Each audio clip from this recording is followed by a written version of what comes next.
Writer's Reading Show. Today, as my guest, I have Dr. Mark F. Sohn sitting here beside me. You know who he is. And beside him is Bethany Tatara of Clarence, New York. Both these people are teachers and writers, and they're here today to talk to some students about writing. We have a local homeschool group called the East Kentucky S.T.A.R.S who are here for a writer's workshop. And Dr. Sohn and Ms. Tatara are going to help the students today. So I'm going to start out right now by talking to our guests here, and I want you all to tell me a little bit about yourselves, first of all. We'll start with you, Bethany, since you're a lady. So, I was brought up through a Christian school, and during my high school years, I really concentrated on my English as something I enjoyed doing and expressing myself through writing.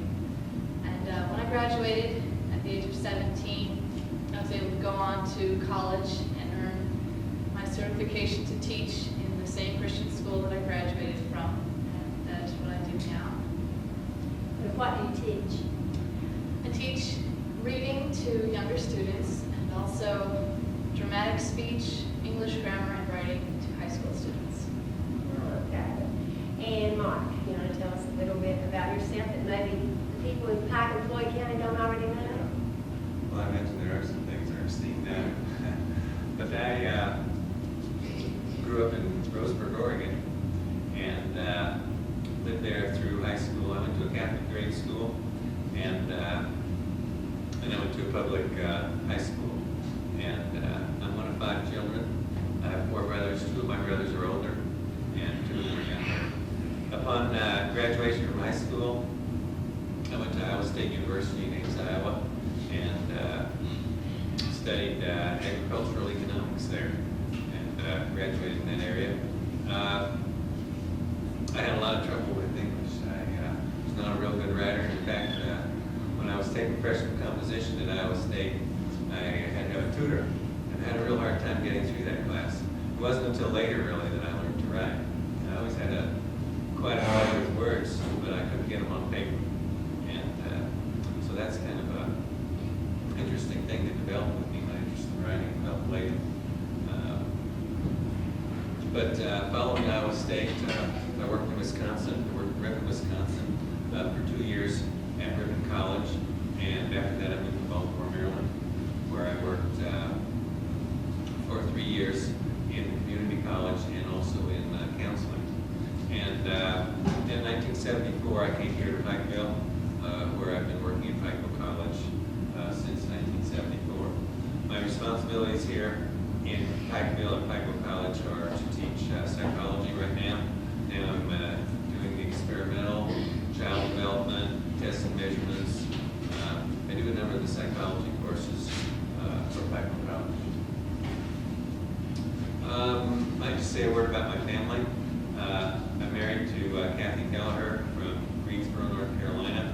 My children, Laura is 18, and my son Brian is 16. Brian's at Pikeville High School, and I'm real proud of my daughter. She's a freshman at Colorado College in Colorado Springs, Colorado.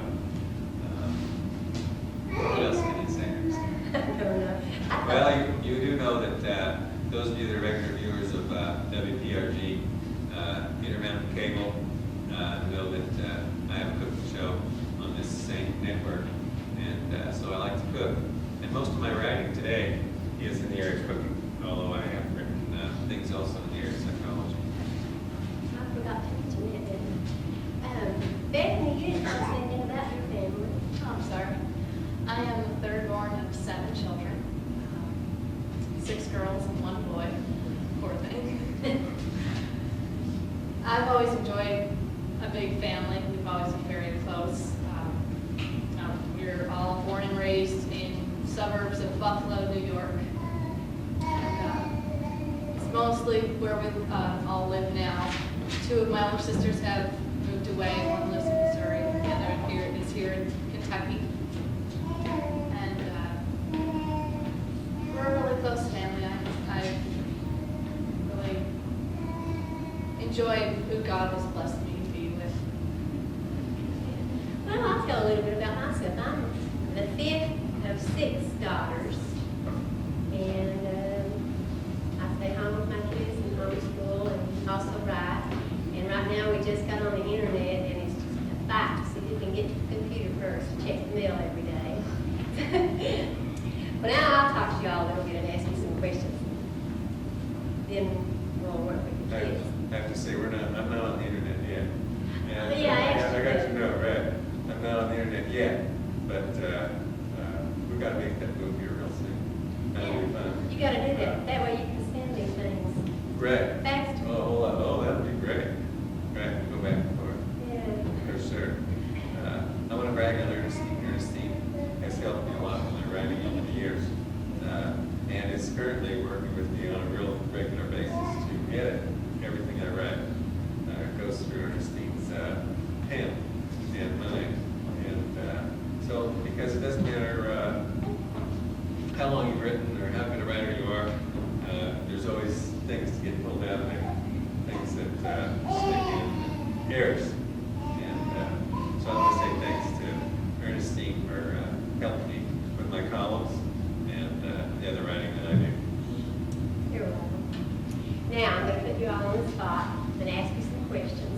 And I want you kids to listen carefully so you'll learn something here today. First, I'll ask you, Mark. A lot of people write, but some people have no idea what to do once they've written something. They just don't have the information, and I know that you do. So could you tell us a little bit about the publishing world? Well, your question when you write, what do you write for? Or why do you write? What do you do when you're writing? If you can just get one person to read your writing, that's worth a lot. And for years, I always wrote saying to myself, well, if my mother would just read this piece of writing, that would be good. And that is good. And as a matter of fact, even for writers that write for a lot of people, there's still just a few people that can't. In other words, there's one or two people that are really important that relate back to your writing. And as a matter of fact, for me, my parents and Kathy's parents are still a real important audience for me. But I know, Ernestine, what you're really getting at, your question is how do you get published, or how do you get other people outside of your family or outside? And it might be in your school. The Catholic school here in Pikeville last weekend had a book fair. All the kids wrote and published books, and they had them printed, and they had a signing, and parents and fans and other kids in the school bought the books, and the school made $600 or something like that. I don't know if that's the right number. They made some big number of money from these books that these kids had written and published. So they've been printed, signed, and so that's published. But there's all different levels. I mean, I start out talking about your mother, and then I talk about your classroom, or your school, or your school paper, or like a homeschool paper. But then I would say the next avenue that's most common for people to write for is a local newspaper, or some kind of local publication at your church. And so, that would be sort of another act. If you really like to write, then you need some place to put your writing. And the newspaper world eats up tons of writing every day, because our newspapers in this country are locally owned, locally operated, locally managed, they're locally typed, they're distributed, it's all done here in our own communities. Floyd County Times, the Appalachian News Express, these are our local papers, and there's more coming out of there than anything. We have tons of poetry published in the News Express once a month, and then there's stories and articles and letters to the editors. So at another level would be magazines. And magazines are a good outlet, state and regional magazines. And then after that, there's a lot of these levels. Then you get into real small publishers, real small publishing houses, people that do books. And so among publishing, there's little tiny houses that'll have 5 or 6 titles. And then there's medium-sized houses that'll have 500 or 600 titles. And then there's large houses that have 100,000 titles. So it's those kind of levels, and making it into the big national market, I think, is a matter of chance. I think that there's an awful lot of chance involved. It doesn't happen to most people. There's tons and tons of writers, people that want to sing, that don't make it to national or don't make it to the Grand Ole Opry. same thing. Singers and writers have it hard making it big, but that doesn't mean there's not an audience. And so how it works, it's harder than winning the lottery to make it really to a big publishing house. You know, I don't want to hear that.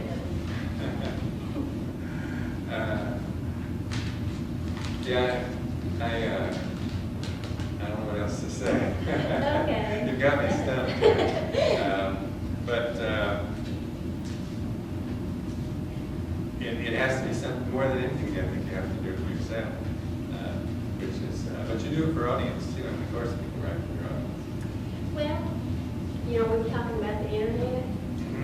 We're on a list with a group of other Christians who talk about Bible subjects, and occasionally I'll send in a poem. And I sent one in the other day. There are 260 people on this list, and I sent one in, and immediately I got a response from a man that said he wanted to put it in a magazine when he puts out and give it a greater audience. So I was just thrilled. I don't know anything about the magazine. It's called Century Magazine, but he's going to send me a copy, so I'll find out. And I was just so excited about that. You know, I was just sending it in just for the fun of it, you know, let these people read it, and then he's going to put it in his magazine. So sometimes you get a little break like that every once in a while. Betsy, I'll talk to you about just writing in general. How do you take just a simple idea and develop it and embellish it to the point that it's an interesting story or essay or poem or whatever? Well, there's several ways to embellish any of your writing, whether it's a story or an essay or a report. You could use the grammatical sense where you use lively verbs and descriptive adverbs and adjectives. Throw in a lot of description and make it very interesting to read, and it catches the audience's attention. In another sense, I would say pour yourself into it, put a personality to your writing. Yes, you want to please an audience, but also please yourself, where you just put your personality into it and give it character. It'll really embellish the whole form of what you've been writing. And before you know it, you'll develop a style of your own that will be very enjoyable to read. Okay, I hope your students were paying attention to that, because like we said before, I'm going to give you an assignment, and you're going to have to do just what she's been talking about. Okay, Mark, when your writing career is over, which is probably when they put you 6 foot under, what do you hope to accomplish? What do I hope to accomplish? I guess, you know, you write for a lot of reasons. You write just because you like to, or because you want to make money, or because, you know, most of my writing is recipe writing. And I want to know what I'm eating, but I want to know who ate it before me, and how it developed, and where it came from, and what the socio-cultural history of that particular food is. And so when I write about a recipe, I don't just tell people how to prepare the food. I also tell them where the food came from, what the other kinds of food are that are related to that food, how to serve it, just all kinds of things about it. What do I hope to accomplish with writing? When I'm done, I'll just have a stack of recipes. You know, it might be this high, or it might be this high. And a lot of people keep recipes, and I'm no different from the rest of them, you know. One of my goals right now is to get a bigger computer, more powerful computer, so that I can put all my recipes together. Right? My computer now is an old-fashioned computer, and it's too small, too slow to do very much. You know, I probably have 4,000 or 5,000 items in my index, and so with 4,000 or 5,000 items in the index, so I've got a book here, columns here, and it all needs to come together. So there's a certain amount of satisfaction in knowing that I can cook what I like, and of course I write because I want to eat, or I'll write. Eat, I mean the flavors, right? I don't know. Ask me the question again, or maybe you have something to add. Maybe you can add something to that. What do I hope to accomplish? Well, Well, I'm not out for money because I don't expect to get any out of it. I you want, always have to hope, right? well, yeah, but I want my name to be known. I think that's what I want. The more people know that I've written and know what I've written and enjoy what I've written, and that's what I want. And I hope that I have been able to touch somebody with my writing. I guess that's it. Now, I work full-time as a teacher, and I see writing as something that goes hand in hand with teaching. When I write, I teach. And so I like to write about psychology or food or whatever I'm teaching. I'm writing. With writing, you can teach a whole lot more people. Okay. We'll go back to Bethany. What motivates you, Bethany, to keep writing? For myself, writing is a way of expressing myself. There are so many times where I feel like my thoughts and ideas are all crammed in my head and I have no way to express them because once I start talking, the words stumble over each other and it doesn't make any sense. When I can sit down and write, I can think it through, write it out. If it doesn't say exactly what I want it to, I'll rewrite it, change a word here and there. And that's what motivates me to keep going, is to keep progressing and getting better and better at expressing the message that I want to get across. Do you think that's one of the big ways that our young people here can get better is just by practice? That's a very good element in getting better is to continue working at it and keep building your confidence. Don't throw it out and say, well, I'm prepared, well, I'll never do it. Use the good elements that you do have and build on that. Is there anything else either of you want to say right now before we work with the kids?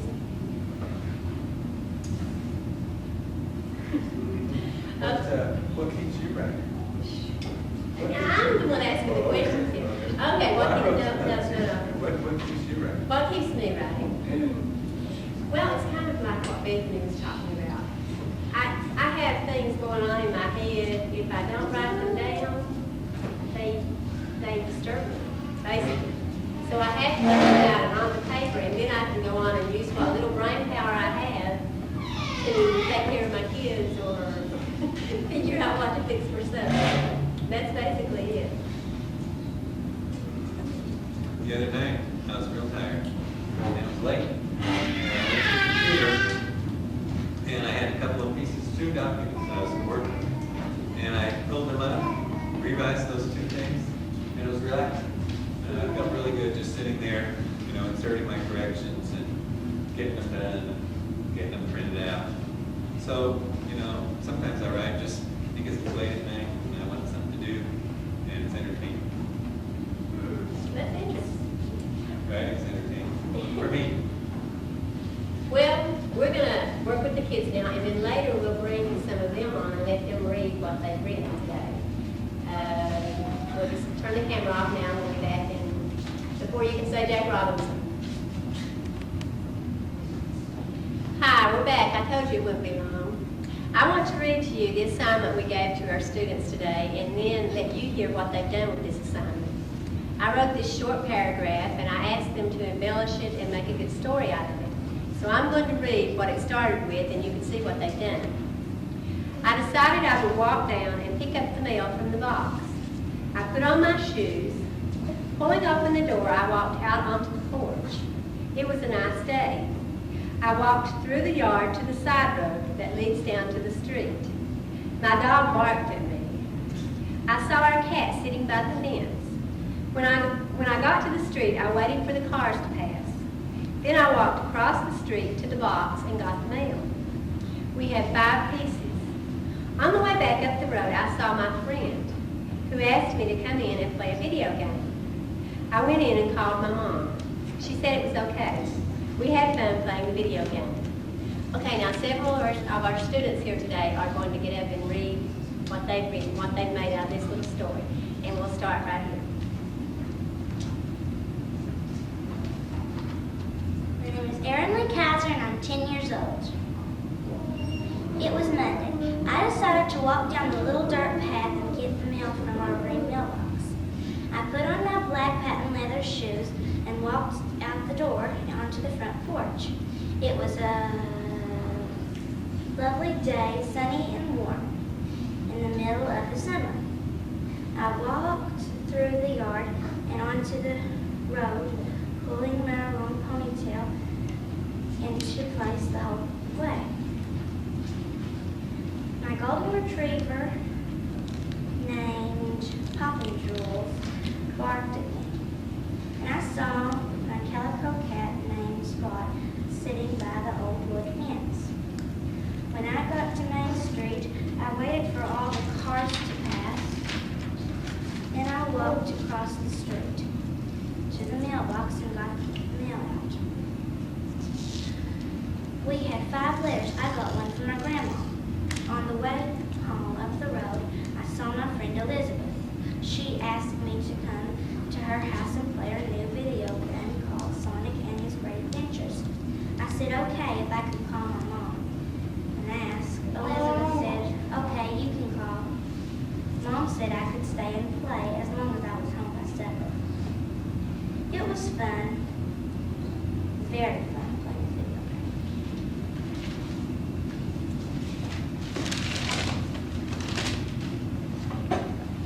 Hi, I'm Mary Ellen Herpel, and I'm 11 years old. I'm Sean Kate Walker. I'm 12 years old. I have long amber colored hair, emerald green eyes, and I am a tomboy. I decided to walk out and get the mail out of the mailbox. I put on my tennis shoes and walked out onto the front porch. It was a beautiful sunny day. The air was crisp, and there wasn't a cloud in the sky. I walked through the grass to the gravel road that leads down Elm Street. My dog Ellen barked at me. She is a German Shepherd. I saw my Persian cat Jenna sitting on our picket fence. When I turned onto Elm Street, I had to wait for the cars to go by. I walked over and opened our mailbox. There were 4 bills and a package for my twin brothers, Taylor and Tyler. On the way home, my friend Michael asked me to come in to play Sonic the Hedgehog on a Sega. I called my mom. She said to be home by 6 p.m. We started to play. It was tough, but we tied at the last level. It was great.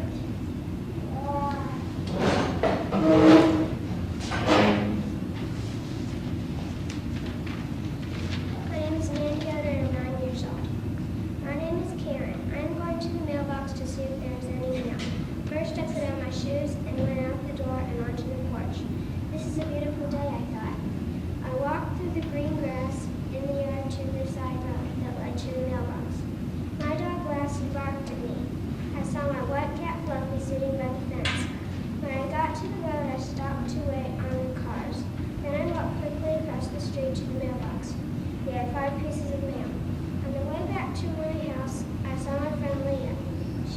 She asked me if I could come to her house and play with her new video game. I went in my house and called my mom at work. She said I could go to Leah's house for 1 hour. We had a great time playing with Leah's video game. I'm Adam Cosworth, and I'm 12 years old. 8-year-old David decided that he would walk down to the mailbox to get the mail. He put on his hat and shoes. He tried to pull the door open, but it was stuck. He gave it one more yank, and it opened, and he walked onto the porch. It was a warm, sunny day. David walked through the front yard to the side of the road where the mailbox was. His Beagle Tornado barked at him, and his cat Sandy was sitting there by the fence asleep. He got to the mailbox, and his family had 4 letters and the telephone bill. On the way back, he saw his next-door neighbor, James, who invited him over to play his computer with him. He went home to see if it was all right with his mom. It was, so he went back and played football on the computer and had a lot of fun. I'm Nathan Cosworth and I'm 10 years old. I decided that I would walk down to the mailbox. I put on my red shoes, pulled open the door, and walked down to the porch. It was a nice day. I walked through the yard to the side road that led down to the street. My dog barked at me. My dog was a German Shepherd. Then I walked across the street to the mailbox and got the mail. We had 5 letters. On my way back up the road, I saw my friend who asked me to come in and play a video game on a computer. I went in the house and called my mom. She said it was okay. We had a lot of fun playing the video game on the computer. I want to thank all these young people for reading these stories. I think they did a great job. And now we have one young man who wasn't quite old enough, I didn't think, to work on this project. So I gave the younger ones a different assignment. I started out with parts of sentences and left out the end, and they had to fill in the sentences. And we have one young boy who wants to read what he's written about that. I'm Aaron Cosworth, and I'm 9 years old. The day I went to the zoo. Today is a sunny but windy November 15, 1996. My parents took me to a zoo in New York, and we flew on a plane. I saw a baby lynx. I thought the lynx jumped over his 10-foot fence. My mom said that it was a trick. I was so glad it was a trick. When I grow up, I want to be a basketball player and be on the Kentucky Lynx. Good job. Now Seth, I want you to pan around and get everybody that's here, and we want to give a big hand to all these students that read today.